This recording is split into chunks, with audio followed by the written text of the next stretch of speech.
আসসালামু আলাইকুম, শুভ বিকাল ভাই বোনেরা, সবাই কেমন আছেন? আশা করি আছেন ভালো। আপনাদের দোয়ায় ভালোবাসায় আমরাও ভালো আছি। ভাই বোনেরা, ভিডিওটা না করেই পারলাম না, মনে হলো রাস্তার ধারে তারা কিভাবে তরকারি কেটে বিক্রি করতেছে। মনে হলো রান্নাঘরে বাসাতে বসি তরকারি তারা কাটতেছে, নীরবে সুন্দর মতন গল্প করতেছে দুইজনে দুই মাথায় বসিয়ে।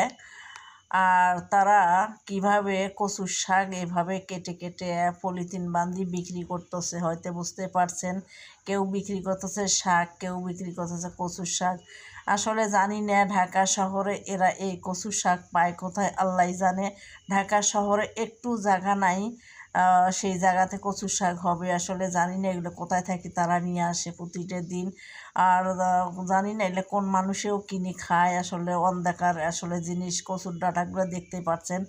এগুলো হলো মানে যেগুলো হয়তো প্রস্রাব পায়খানা হয় সেইগুলো জায়গার এগুলো কচুর ডাঁটা। আমার মনে করলো আমি ব্যালকনি থেকে ভিডিওটা করলাম। আমার ভিডিওটা যদি ভালো লাগে একটা লাইক দিন, কমেন্ট করেন, সাবস্ক্রাইব করে দিন।